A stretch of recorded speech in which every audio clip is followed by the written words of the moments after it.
Cukup.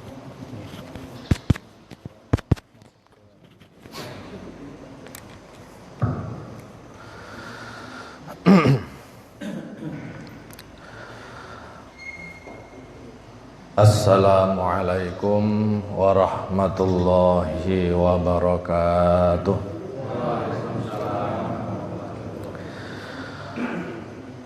Bismillah, alhamdulillah, wassalatu wassalamu ala rasulillah. La hawla wa la quwwata illa billah.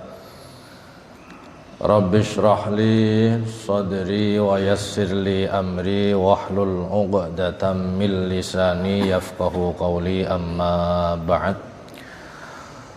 Hadaratil muhtaramin wal muhtaramat, para alim, para sesepuh, bapak-bapak, ibu-ibu, saudara-saudara jamaah Masjid Al-Azhar yang dirahmati Allah Subhanahu wa taala.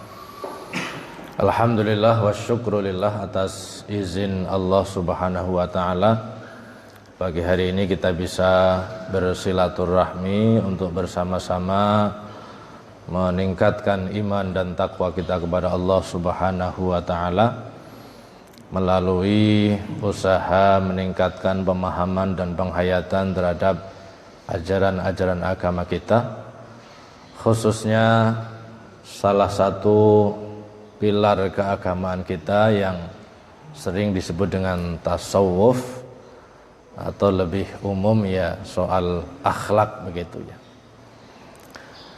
Jadi kalau fikih bicara soal sisi hukum formalnya, sisi lahiriahnya, maka tasawuf ini bicara sisi batiniahnya. Nah, sebelum mengkaji hikmah yang ada di dalam kitab Al-Hikam itu, terlebih dahulu perlu kita ketahui bersama bahwa ada perbedaan antara tasawuf dan tarekat atau thariqah. Kalau tasawuf atau tasawuf ya, bahasa Arabnya tasawuf pakai shad, lalu jadi istilah Indonesia menjadi tasawuf.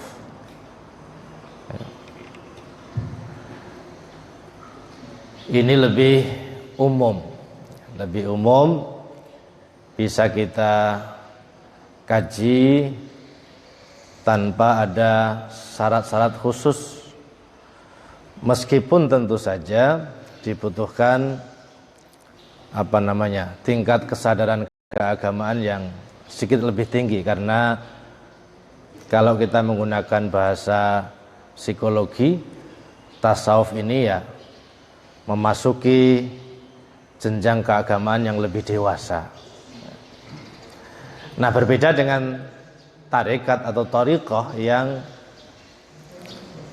untuk mengamalkan zikir-zikirnya, untuk mengamalkan wirid-wiridnya, ini butuh pendaftaran khusus, namanya baiat ya. Nah, kajian kita ini akan masuk ke wilayah yang lebih umum itu.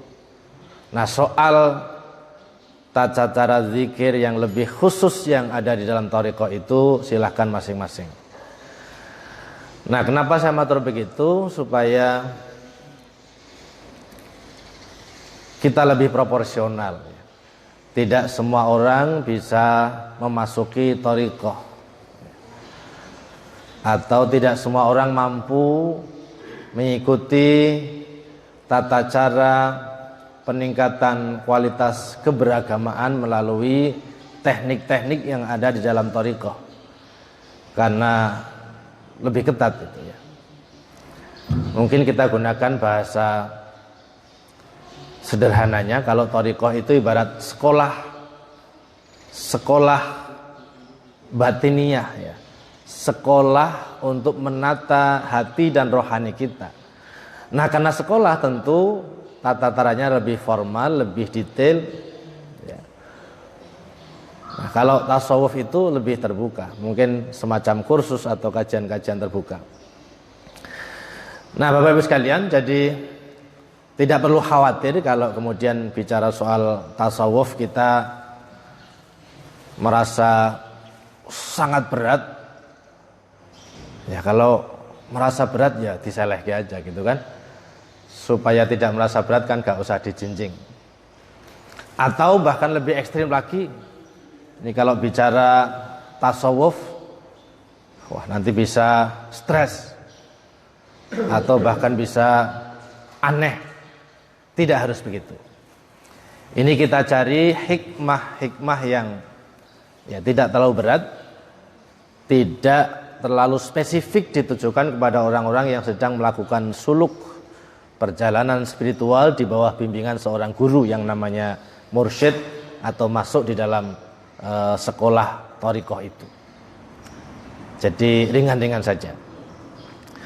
Nah, karena itu yang pertama kita akan kaji sebuah hikmah yang kalau diberi judul secara umum itu ya apa? Tingkatan amal. Maratibul a'mal. Yang sesungguhnya arahnya adalah supaya di dalam beramal itu kita semata-mata bertumpu hanya kepada Allah Subhanahu wa taala. Bismillahirrahmanirrahim. Hikmah yang pertama dibuat oleh Ibnu Athaillah As-Sakandari. Beliau ini ulama yang hidup kira-kira abad ke-7 Hijriyah ya. Atau sekitar abad ke-13 Masehi di Mesir, di Al-Iskandariyah. Maka kalau kita sekarang ini sedang ngaji di Al-Azhar, maka bayangkan saja kita sedang ngaji di Al-Azhar Mesir sana ya. Kebetulan masjidnya namanya sama. Dan dulu sebelum jadi universitas, ya masjid itu. Makanya bahasa Arabnya universitas itu kan Al-Jami'ah. Sama seakar kata dengan Al-Jami', Masjid Al-Jami' ya. Karena memang mulanya ya begini, di setiap masjid itu ada sekian banyak tiang atau pilar. Nah, biasanya masing-masing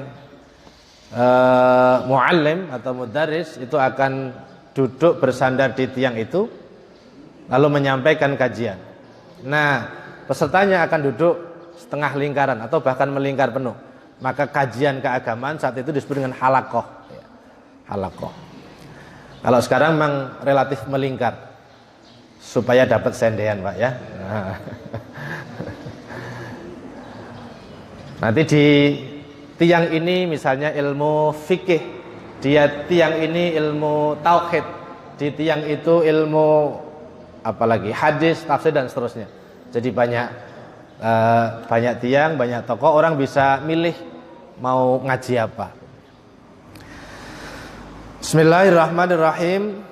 Min alamatil i'timadi 'alal 'amali nuqsanur raja'i 'inda wujudiz zalali. Di antara tanda orang bertumpu kepada amalnya adalah nuqsanur raja'i, berkurangnya raja. Raja itu harapan kepada Allah agar kita mendapatkan karunia. 'Inda wujudiz zalali, ketika terjadi keterpelesetan diri, ketika kita tergelincir, kita suatu saat diuji dengan melakukan kesalahan. Nah, Bapak Ibu sekalian, setidaknya ada 3 level orang yang beramal itu. Yang pertama adalah ahlul ibadah, yang kedua ahlul iradah, dan yang ketiga ahlul ma'rifah. Ini pembicaraan saya bisa diikuti Bapak Ibu? Saged nggih? Mungkin karena pagi-pagi masih dingin begitu ya. Yang pertama adalah ahlul ibadah. Siapa itu ahlul ibadah? Humul ladzina ya'tamiduna ala a'malihim fi dukhulil jannati wat tana'umi fiha wan najati min adzabillah. Ahlul ibadah adalah mereka yang menjadikan amal-amal mereka. Nah, amal-amal ini isinya luas, dimulai dari amal-amal yang bersifat mahdhah. Ya salat, ya zikir, ya baca Quran, sampai amal-amal yang ghairu mahdhah. Ya membersihkan rumah, ini ibu-ibu. Ya masak, ya bekerja, ya kerja bakti lingkungan, ya kumpulan RT. Jadi seluruh aktivitas kita dari bangun tidur sampai tidur kembali. Nah, kalau amal itu dilakukan oleh ahlul ibadah, maka levelnya adalah ya'tamiduna 'alaiha fi dukhulil jannah. Mereka bertumpu kepada amal-amal itu agar dimasukkan ke dalam surga. Wat tana'umi fiha, dan menikmati bermacam-macam karunia yang ada di surga itu. Nah, ini oleh para ulama tasawuf dianggap level yang paling dasar. Meskipun untuk masuk ke level ini saja kita masih cukup berat, ya. Tapi kuncinya adalah ketika seseorang melakukan perbuatan, melakukan amal dengan motivasi dasar supaya dimasukkan ke dalam surga, dijauhkan dari neraka.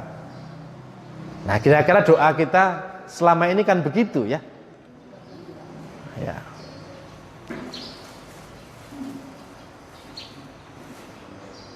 Kita melakukan ibadah itu lebih bersemangat karena ada surga. Karena itu begini, ketika ada amal ibadah tidak jelas informasi surga nerakanya, biasanya gak patek laris, gak patek laku. Kenapa kita sholat wajib? Ya karena kalau melakukan sholat wajib kita akan diberi balasan surga, dan kalau tidak melakukan kita akan diancam dengan neraka. Begitu kan kira-kira secara umum. Nah, karena itu kalau ada sholat yang ada surganya saja, tidak ada nerakanya, hanya ada balasan saja, tidak ada ancaman, itu makin berkurang peminatnya. Contoh, ya, ini kalau sholat wajib maktubah, insya Allah jamaknya banyak,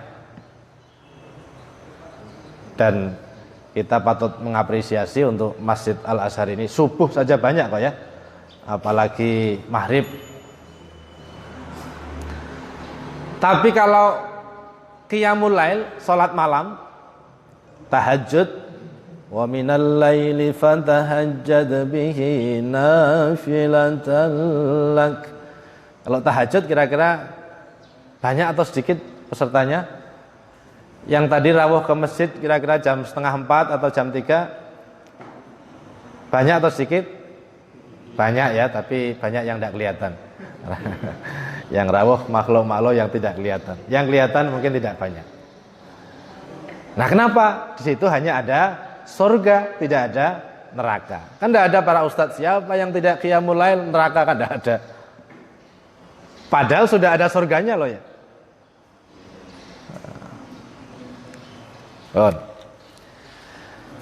Nah, yang lebih mungkin tidak masuk level itu, meskipun tidak salah, ya. Yang tidak masuk level ahlul ibadah ini adalah orang-orang atau kita yang melakukan amal dengan barter motivasi duniawi. Sholat duha supaya rezekinya lancar. Apa salah? Enggak. Ya monggo. baca surah, kalau supaya lancar rezekinya apa Ustaz? Surah Al-Waqiah. Baca surah Al-Waqiah supaya rezekinya lancar.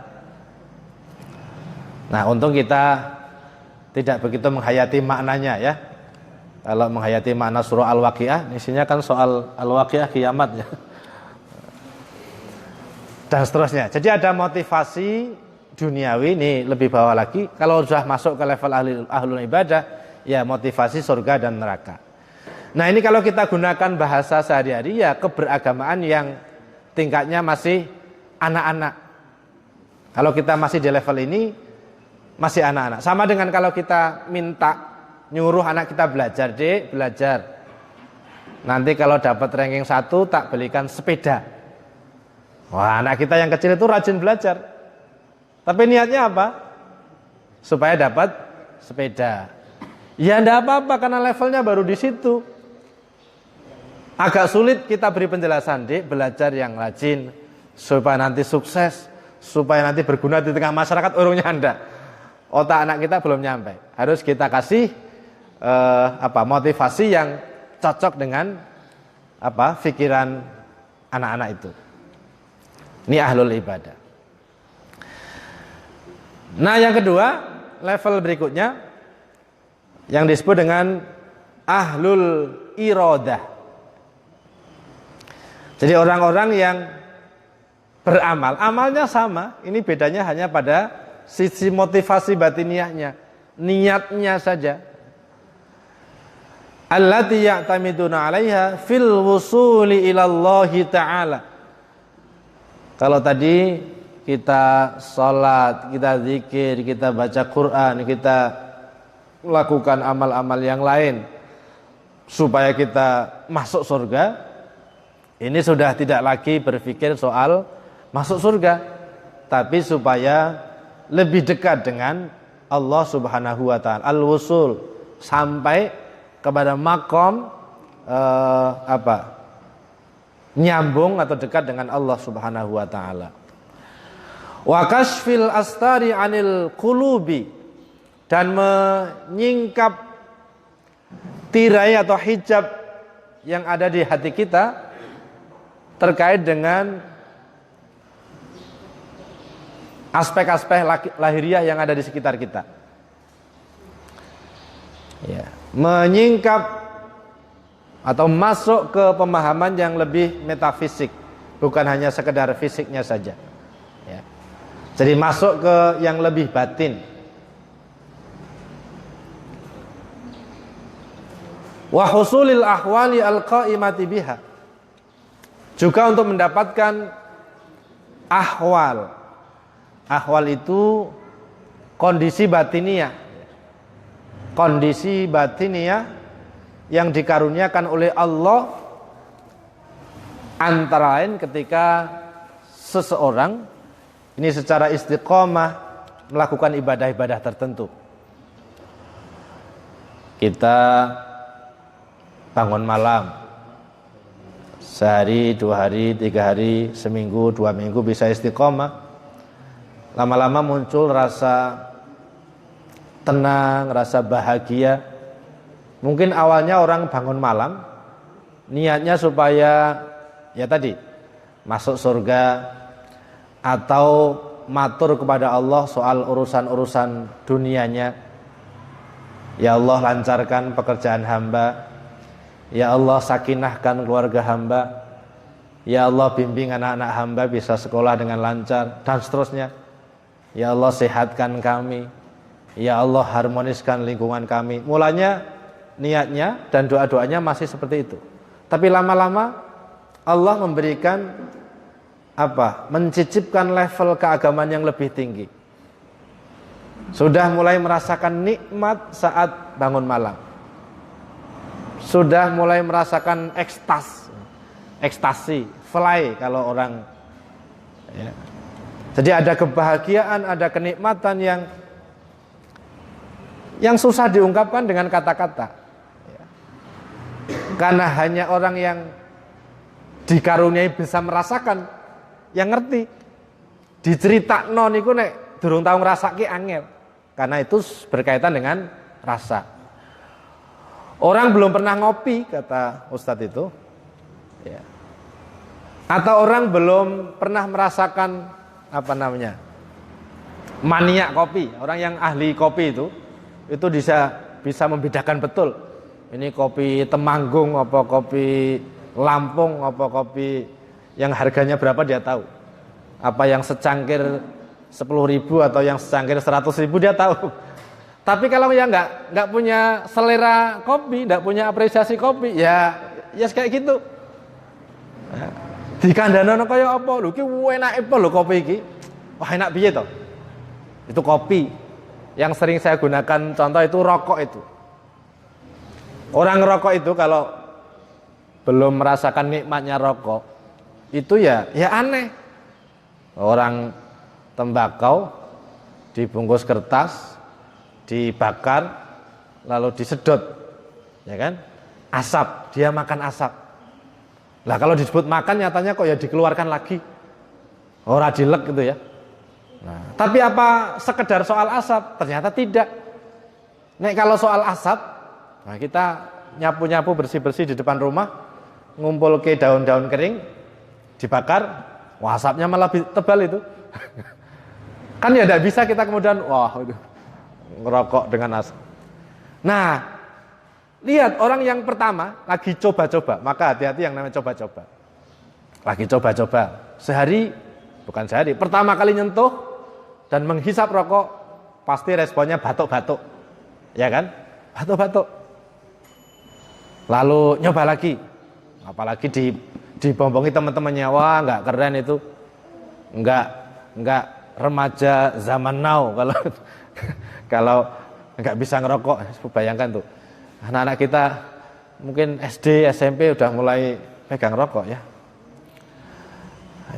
Ini jangan tersinggung yang ngerokok ya. Mau saya ceritakan aja. Sehari 2 hari makin sering, wah udah mulai ngerasa nikmat itu. Oh iya ya. Ternyata yo pahit-pahit piye ngono ya. Lah lama, seminggu 2 minggu udah mulai nikmat banget itu.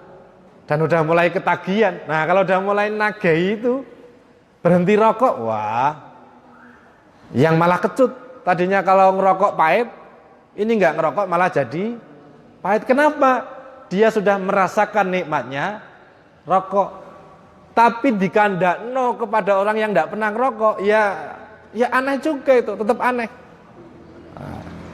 Nah, tadi ahwalul qulub, keadaan batin itu adalah kenikmatan yang Allah berikan kepada orang-orang yang Allah kehendaki, karena ini tidak bisa direkayasa. Ahwal itu beda dengan makom. Ahwal itu kondisi batinnya yang tidak bisa direkayasa. Ya kehendak Allah. Kalau dapat disyukuri. Tadi misalnya merasakan nikmat yang luar biasa. Meskipun biasanya bisa diprediksi. Makanya perhatikan ada orang yang zikir-zikir tertentu dengan jumlah tertentu, lalu tanpa dia sadari, saking nikmatnya tubuhnya bisa bergerak seperti orang, mohon maaf, orang joget itu. Ya. Makanya kalau ada orang zikir lalu tubuhnya bergerak mengikuti irama zikir, ya nggak usah itu soal psikologi, bukan soal fikih. Oh nggak boleh zikir sambil gerak-gerak, sambil menggerakkan kepala. Oh itu refleks saja kok. Kalau dikon menek itu malah susah ya. Zikir aja gitu. Nah, kenapa dia merasakan sesuatu yang mungkin tidak dirasakan oleh orang lain? Atau bahasa tasawuf, dia dikaruniai hal ahwalul qalbi yang mungkin belum didapat oleh orang lain. Nah ini yang namanya ahlul iradah, orang yang beribadah bukan lagi semata-mata tadi mohon minta surga dan neraka, tapi sudah masuk ke level yang lebih tinggi, ingin lebih dekat dengan Allah Subhanahu wa taala. Kemudian wa kasfil astari anil qulub, ingin merasakan nikmatnya ibadah, ingin merasakan situasi batin yang dikaruniakan oleh Allah.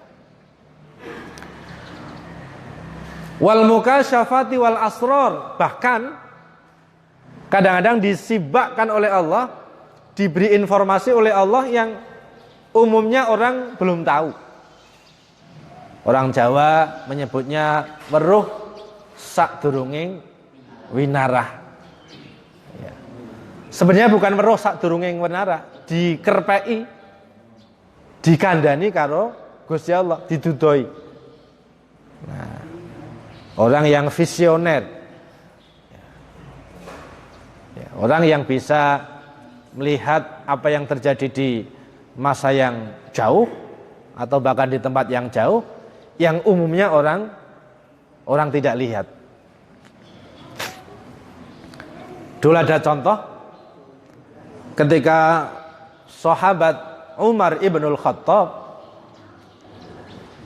sedang berpidato di atas mimbar, tiba-tiba beliau berteriak, para jamaah kaget, wahai pasukan, hati-hati, di belakangmu ada musuh.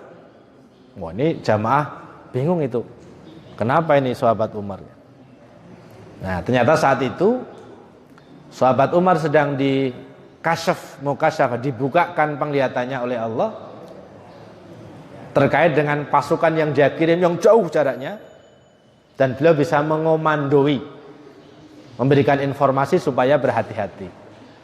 Orang umumnya kalau melihat ya sejauh mata memandang, orang dikasih tutup saja kita nggak lihat. Makanya jangan percaya kalau dapat promosi ini ada kacamata yang tembus pandang. Nah, biasanya wah tenan lagi. Mungkin malah ono sing wis kepeksa pesen barang ya. Dengan menggunakan kacamata ini bisa melihat sesuatu yang ada di balik tembok. Ya kalau melihat dengan mata kepala kita, mata lahiriah kita ya sejauh mata memandang. Tetapi ada kalanya karena istiqomahnya ibadah seseorang, lalu Allah memberi kemampuan melihat tanpa ada sekat atau batas, sebagaimana batas-batas penglihatan fisik. Dia bisa melihat jauh ke depan. Ya, itu level yang kedua. Lalu yang terakhir, level yang ketiga, ahlul ma'rifah. Orang-orang yang beramal, amalnya sama, ya sholat wajib maupun sunnah, ya zikir, ya qiyamul lail, ya baca Quran, ya beraktivitas keseharian, bukan lagi mikir, bukannya tidak mengharap, bukan, tapi sudah tidak lagi mikir soal surga neraka. Pertimbangannya bukan lagi soal surga neraka, pertimbangannya juga bukan lagi soal supaya saya bisa lebih peka mata batin saya, tetapi lebih dari itu,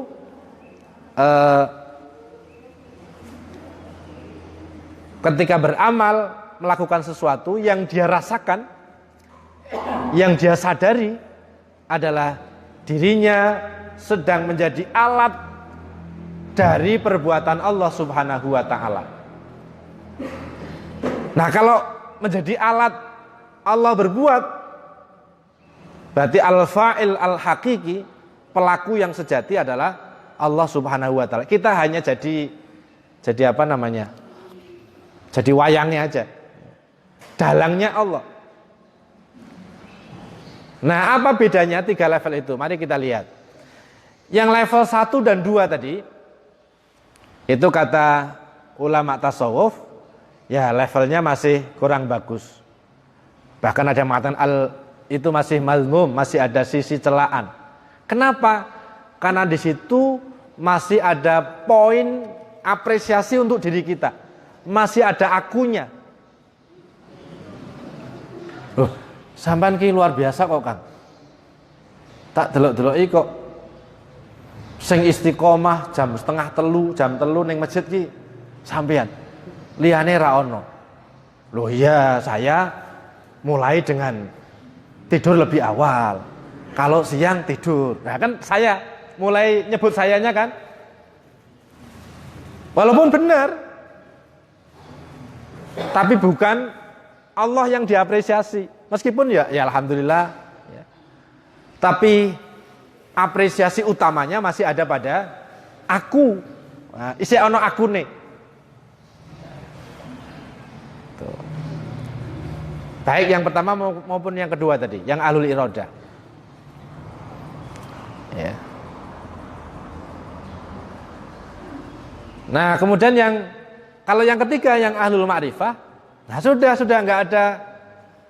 nggak ada poin apresiasi untuk aku, semuanya untuk Allah. Nah, sebenarnya ini kan puncak atau makna hakiki dari zikir hauqalah itu. La haula wala quwwata illa billahil aliyyil azim. Bahkan lebih dari itu. Kalau ini la haula wala quwwata illa billah, tidak ada kemampuan bisa melakukan ibadah, tidak ada kekuatan bisa menjauhi maksiat kecuali dengan Allah. Dengan pertolongan Allah. Tapi kalau mengatakan pertolongan Allah, akunya masih ada, aku ditolong oleh Allah. Tapi kalau ini sudah fanaun nafsi, sudah nggak ada apresiasi sedikit pun terhadap dirinya. Ya Allah yang menghendaki begitu. Saya bisa bangun, ya karena Allah membangunkan. Kalau enggak, saya bisa bangun. Kalau Allah tidak menghendaki saya bangun, lalu qiyamul lail, lalu tahajud, ya saya bisa bangun. Tapi mungkin hanya ke kamar kecil, ya kan? Selesai menunaikan hajat di kamar kecil, balik lagi tidur. Ya. Nah, jadi Allah, kesadaran yang tertanam dalam benaknya ketika melakukan amal itu hanya Allah Subhanahu wa ta'ala. Nah, Bapak Ibu sekalian, jadi tadi dari ahlul ibadah, lalu ahlul iradah, dan yang terakhir ahlul ma'rifah itu bisa diidentifikasi atau bisa diukur. Pertanyaannya lah, kalau saya ini kira-kira di level mana? Mungkin kalau saya harus jujur, masuk ahlul ibadah aja belum, karena ukurannya ahlul ibadah itu ya ibadahnya istiqomah. Kalau belum istiqomah kan belum disebut ahli, Pak, ya. Ya kan? Ahli itu sudah profesional. Yang sering saya gunakan tamsil itu loh. Kalau ada orang pekerjaannya menjahit pakaian, kita menyebutnya penjahit, ya kan? Kita nyebutnya penjahit. Walaupun dia sedang duduk itu loh, sedang sarapan di depan rumahnya, pagi-pagi sambil baca koran, ngopi gitu, kita nyebut, oh Pak penjahit. Lagi nggak ngapa-ngapain loh itu. Karena sebutan dan identifikasi orang sudah mengarah ke pekerjaan profesinya, pekerjaan kesehariannya, kemampuan yang dia tekuni. Tapi kalau kita bukan penjahit, walaupun kita lagi misalnya di depan rumah lalu benek ke kancing gitu, atau jahit pakaian kita yang sobek, ya orang nggak akan nyebut kita penjahit. Loh lah kok tumben benek ke pakaian kok boten di betoten penjahit mawon, loh malah di seneni. Ya kan? Lari itu lari, ada atlet yang namanya lari, disebut dengan atlet pelari. Wah. Loh Mbak, dia itu lagi duduk, itu kita nyebutnya tetap pelari. Tapi kalau Pak Ustadz lari, oh malah dotek kok. Loh enten apa Ustadz? Karena profesi beliau bukan pelari. Nah, ahlul ibadah itu kuncinya istiqomah. Sudah sampai ke tingkat di mana sebagian besarnya dilakukan. Ya memang ada miss-nya, ada kelewatnya gitu ya. Nah, mudah-mudahan lewat kajian seperti ini setidaknya kita masuk ke level ini ahlul ibadah, bisa istiqomah. Nah, tapi kalau teorinya tadi yang level 1 dan 2 ahlul ibadah dan ahlul iradah itu masih ada kurang bagusnya. Kenapa? Karena masih ada poin apresiasi untuk akunya masih muncul. Nah, apa cirinya? Kalau orang levelnya itu masih 1 atau 2, atau katakan level 1 banget atau 2 banget gitu ya, belum beranjak ke level 3, karena orang masuk level itu juga butuh apa namanya, butuh keterampilan, butuh kemampuan. Ya level 1 sih 1, tapi ya jangan 1 terus lah. Kadang-kadang naik ke level 2 atau bahkan kadang-kadang naik ke level 3, medun meneh gitu. Oh, jadi range-nya itu sudah iso ngrasake. Nah, tandanya apa? Kata Ibnu Athaillah As-Sakandari, 10 menit lagi, Pak. Tanda bahwa seseorang masuk ke level 1 dan 2 tadi, ketika beribadah niat surga neraka, ketika beribadah niat mendapatkan ahwalul qulub, ya, atau bahkan tersibak penglihatan batiniahnya, itu adalah nuqsanur rajai inda wujudiz zalali, berkurangnya harapan masuk surga, berkurangnya harapan mendapatkan rahmat, berkurangnya harapan dekat dengan Allah ketika suatu ketika terjerumus melakukan kesalahan. Lho sing jenenge menungso niku rak panggonane salah lan lali. Al insanu mahallul khata' wan nisyan. Kuncinya begitu. Misalnya ketika kita bisa melatih diri qiyamul lail, jam 3 bangun terus. Lalu suatu ketika bablas. Wih lah tangi-tangi wis subuh. Subuh itu lumayan ya. Tangi-tangi wis jam 7. Ora terima qiyamul lail yang kelewat, subuhnya juga kelewat. Wah itu langsung, wah sudah. Nah kayak gini itu ya sudah wis bar. Ya, bahkan kemudian besoknya lagi ya ora usah wis diteruske. Sudah gagal saya. Nah, jadi langsung down. Optimismenya udah hilang. Nuqsan rojanya, harapannya kepada Allah itu berkurang. Kenapa berkurang? Lah ya karena aku jebul kayak ngene ya, lemah. Atau sebaliknya, khaufnya juga makin tinggi. Wah. Ya. Nah, jadi kuncinya atau manfaatnya, kenapa kita perlu meningkatkan level keberagaman kita?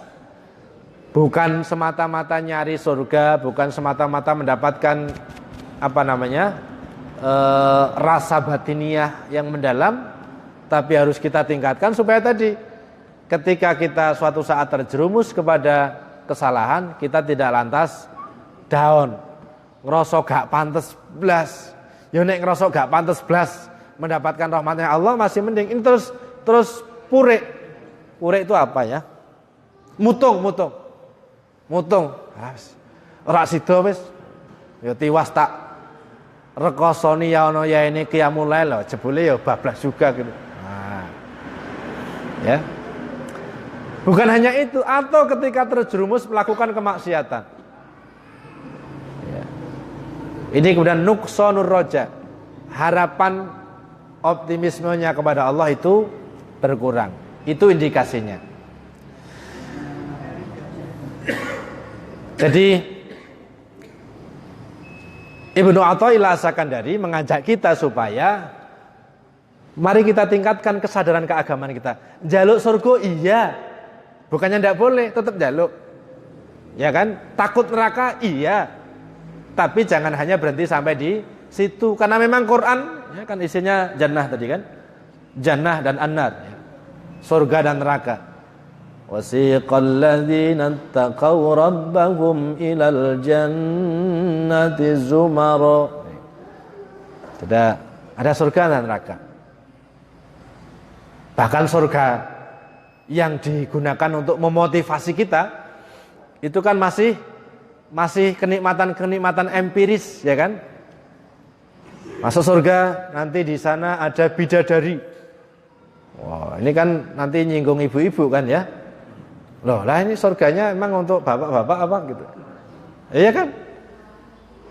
Makanya ada istilah begini, mohon maaf, orang yang berhasil dicuci otaknya, lalu dia mau menjadi bom bunuh diri, itu istilahnya kan pengantin, ya kan? Kenapa disebut pengantin? Karena janjinya begitu dia mati langsung disambut oleh malaikat, dikawinkan dengan bidadari 70. Wah. Apa ora ngedap-ngedapi. Ning donya golek siji yang ngerela koran ditolak terus. 70. Nah, tapi itu surga yang masih jasmani, masih empirik. Lah awake dhewe kok dimotivasi begitu? Lah ya kalau enggak dimotivasi begitu ora semangat-semangat kok ya. Sama dengan anak kita, nek gak diiming-iming sepeda, ya gak gelem mangkat sekolah. Dik, bangun pagi ayo. Ini kalau bisa ranking, maksudnya ranking 3 besar lah ya. 40 ya ranking kok ya. Bisa ranking 3 besar, tak tukoke HP sing apik. Wah, motivasinya kok ya HP gitu loh. Wah, langsung mak gembrega. Nggak apa-apa, surga neraka ya. Tapi yo ijo ikut terus. Malah tempo hari saya ketemu riwayat, ternyata di zaman Nabi itu yang ingin ikut perang bukan hanya bapak-bapak. Ada ibu-ibu yang marry, ya Rasul, masa kami hanya ngurusi logistik, nambani orang sakit, nyiapkan makanan, masa gitu? Saya ini bisa berperang ya Rasul, saya ini bisa menggunakan pedang dengan lincah ya Rasul. Nah tapi ini perang bapak-bapak, enggak apa-apa. Wah, akhirnya terpaksa Rasul ngizinkan. Ada 2 orang perempuan yang diizinkan oleh Rasul ikut berperang, ngangkat senjata. Wah.